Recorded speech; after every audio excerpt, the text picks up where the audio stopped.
کی ہے, اپنے بازو کی ہے, کھڑے ہو کے 5-7 منٹ کر لیں تو اس سے کیا ہوگا, آپ کے ناخن سے لے کے بالوں تک بلڈ سرکولیٹ ہو جائے گا, اور اس میں آپ کو بڑی آسانی ہوگی کہ پورا دن آپ کا بطریقہ ایسے گزرے گا. اچھا, جو لوگ صبح اٹھ کے ایکسرسائز نہیں کر سکتے, اس کے علاوہ مزید کیا کر سکتے ہیں؟ دیکھیں اس کے علاوہ صبح میں جو بریک فاسٹ ہے وہ واحد اللہ پاک نے نعمت بنائی ہے. دیکھیں اللہ پاک نے پوری کائنات جو ہے نا وہ ایک مخصوص اوقات کے گرد گھوم رہی ہے.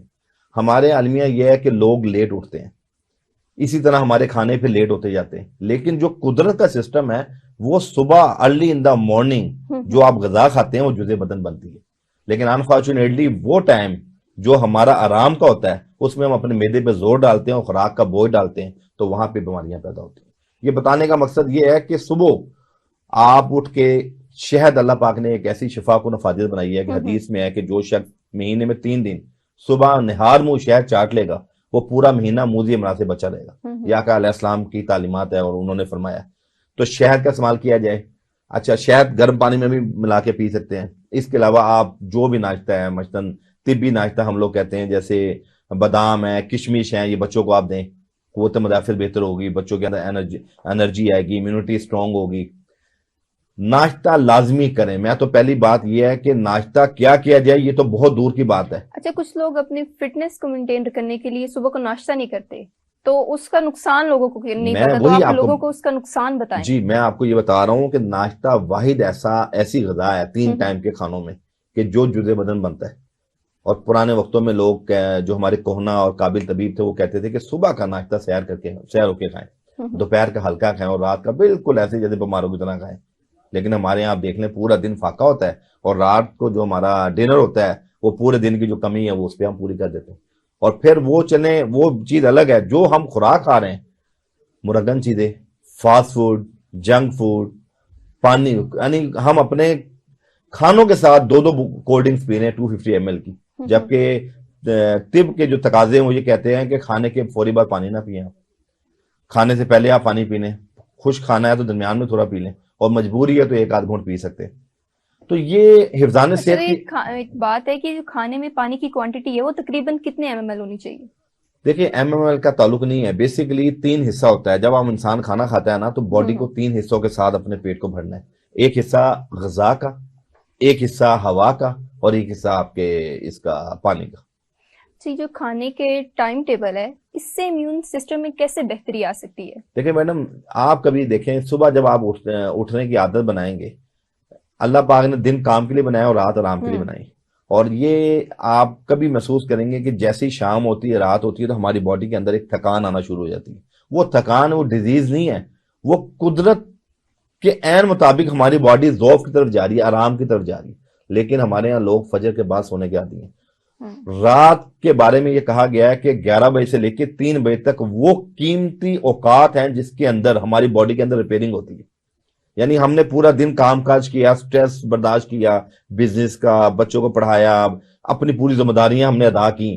رات 11 سے لے کے 3 بجے تک اللہ کا جو قدرت کا نظام ہے وہ باڈی کے اندر کا جو سسٹم ہے وہ ریپیئرنگ کر رہا ہوتا ہے. آپ کے مسلس کے اندر جو تھکاوٹ آپ کی, آپ کے نروز کے اندر, آپ کے برینز کے اندر, آپ کے نیورون کے اندر جو چینجنگ آئی ہے ان کی ریکٹیفیکیشن ہو رہی ہے, ان کی ریپیئرنگ ہو رہی ہے. لیکن انفارچونیٹلی ہمارے یہاں لوگ 11 سے لے کے 3 بجے تک موبائلوں پہ, ٹیلی ویژنز پہ یا گپ شپ پہ اپنا وقت گزار دیتے ہیں. اور یہاں پہ لوگ ہمارے ملک میں کیوں بیماریاں بڑھ رہی ہیں؟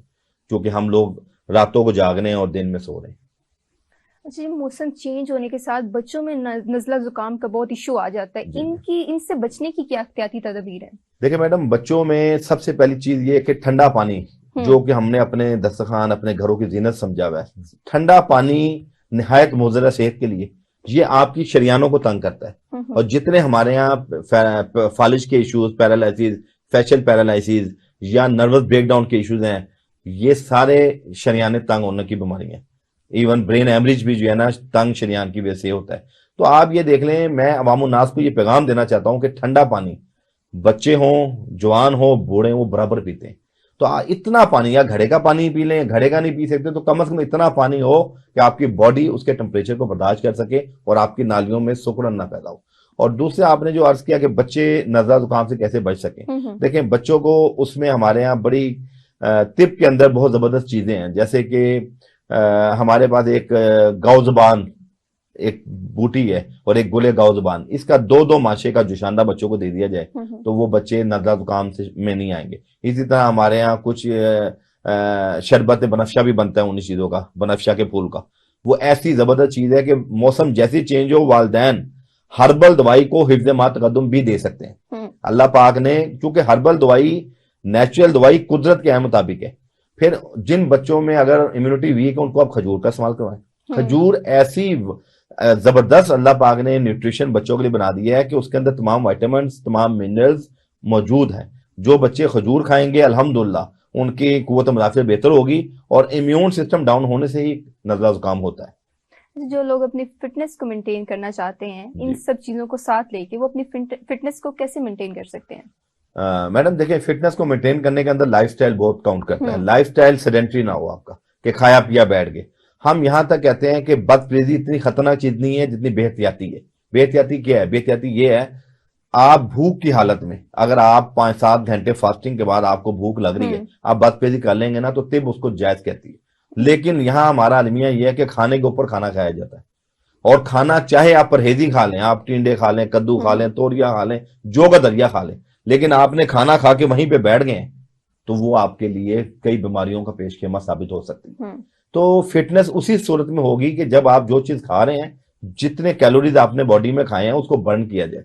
وہ ایکسرسائز کے ذریعے، آپ اپنی ورکنگ کے ذریعے، یا اپنے آپ کو متحرک رکھ کے، تو اس سے آپ کو جنرل فٹنس بہت حاصل ہوگی. جب ہم اپنے امیون سسٹم کو بہتر بنانے کے لیے کون سی خوراک کا زیادہ استعمال کریں جس سے ہمارا امیون سسٹم بیٹر رہے؟ امیون سسٹم میں ابھی میں نے عرض کیا کہ رات کو سونا امیون سسٹم کوئی آرگن نہیں ہے.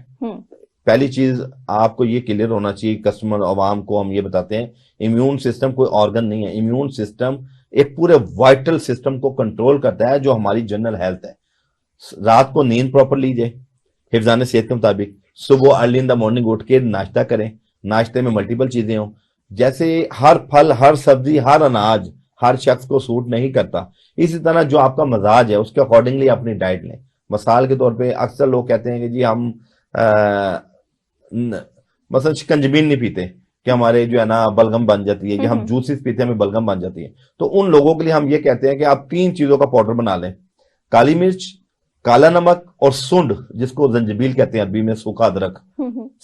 اس تینوں چیزوں کو آپ 1 ٹی اسپون لے کے اپنا ایک پاؤڈر بنا لیں، اور آپ شکنجبین کے اندر آپ اپنا مثال کے طور پہ کوئی جوس پی رہے ہیں، اس کے اندر آپ ایک چٹکی ڈال دیں، اس سے بادی پن ختم ہو جائے گا، وہ آپ کو سوٹ کرے گا. یعنی ہر مزاج کے مطابق یہ چیزیں سوٹ کریں گی. اور امیون سسٹم کے لیے کھجور ہماری بہت اعلیٰ چیز ہے. امیون سسٹم کے لیے آپ کا جو ہے کھجور کا کوئی اسپیشل استعمال ہے کہ اس کو بس ڈیلی کھجور کے بارے میں دیکھیں، کھجور کے بارے میں بھی یہ ہے کہ آپ اس کا استعمال صبح نہار میں بھی 3 دانے کر سکتے ہیں. اس کا شیک بھی لے سکتے ہیں آپ، کھجور کا آپ دودھ میں ملا کے شیک بھی لے سکتے ہیں.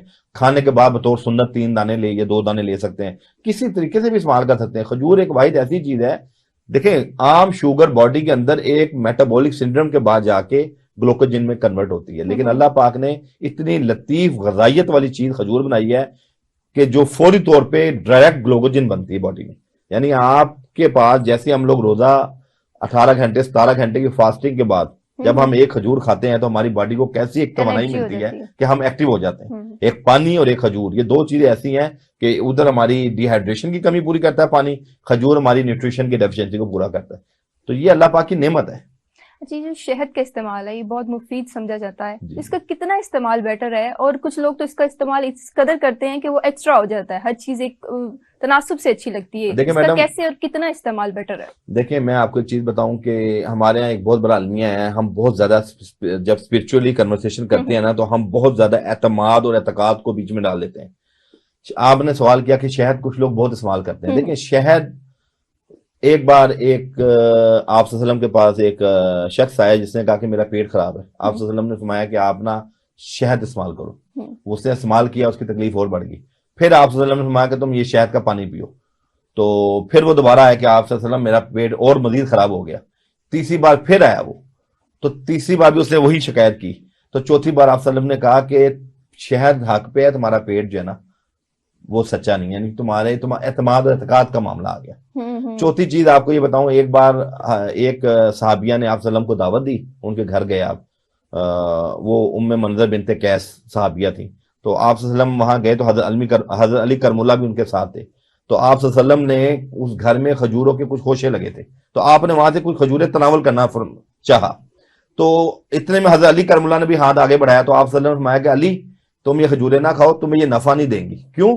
چونکہ تم تازہ بیماری سے اٹھے ہو, تمہارے معدے کے اندر ضعف ہے, تو طاقت کی چیز کمزور معدہ برداشت نہیں کرتا. یہ ایک حکمت کا آپ صلی اللہ علیہ وسلم نے پیغام دیا ہے.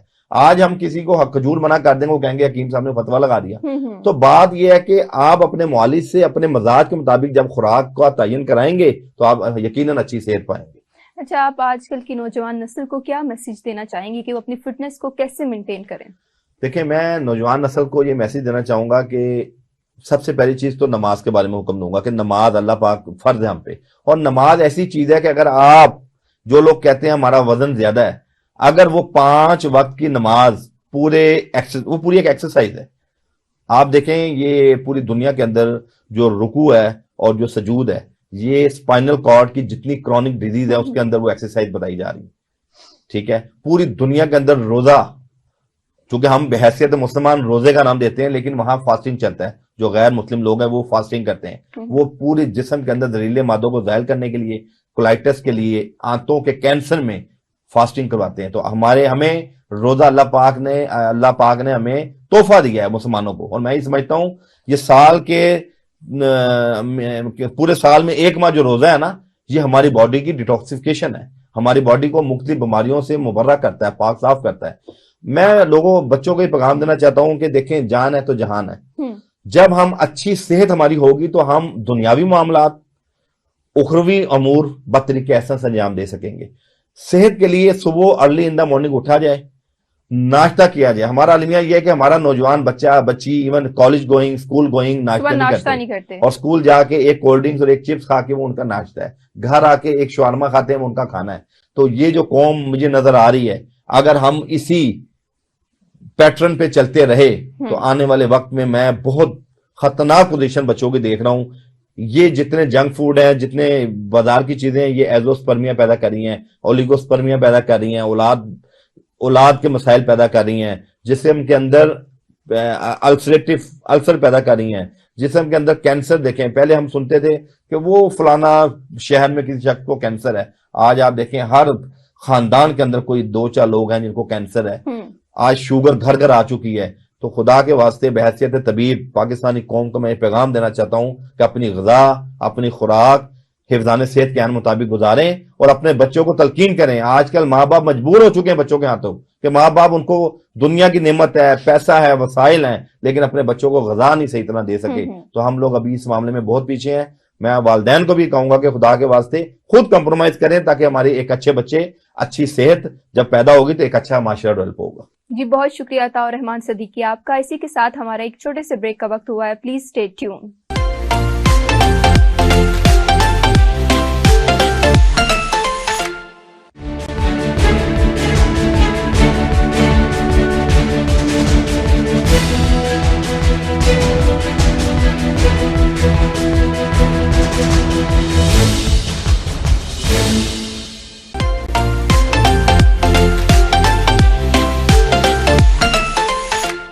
ناظرین, صبح اسپیشل کے 3rd سیگمنٹ میں احسان اللہ ہمارے ساتھ موجود ہیں, جنہیں پاکستان کا اسپیڈ گن بھی کہا جاتا ہے, یعنی کہ وہ اتنے فاسٹ بالر ہیں کہ انہیں پاکستان کا اسپیڈ گن کہا جاتا ہے. جی احسان اللہ صاحب, کیا حال ہے آپ کے؟ میں بالکل ٹھیک ہوں.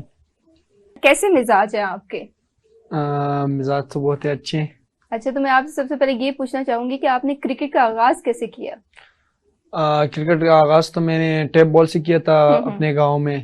ادھر گراؤنڈ بھی نہیں ہے, کچھ بھی نہیں ہے, تو پتھروں میں ہم کھیل رہے تھے. تو جو میرا ابو تھا اور ماموں تھا, 2 ماموں تھے, تو اس نے مجھے اکیڈمی لے گئے تھے. ادھر سوات میں ایک اکیڈمی تھی اس ٹائم. تو اس ٹائم میں نے PCB کے ٹرائلز آ گئے تھے مردان میں. تو مردان میں نے 140 کا بال پھینکا تھا. تو پھر میں سلیکٹ ہو گیا PCB کے جو ریموٹ ایریا کی جو ٹیلنٹڈ لڑکے تھے اس میں سلیکٹ ہو گیا. ملتان چلا گیا. تو ملتان میں نے 145 کا بال کیا تھا. تو پھر پاکستان کو میں نے ٹاپ کیا تھا, اور اسی طرح سلسلہ جاری رہا. اور پھر آپ PSL میں پرفارم دیکھتے رہے اور افغانستان سیریز میں پرفارم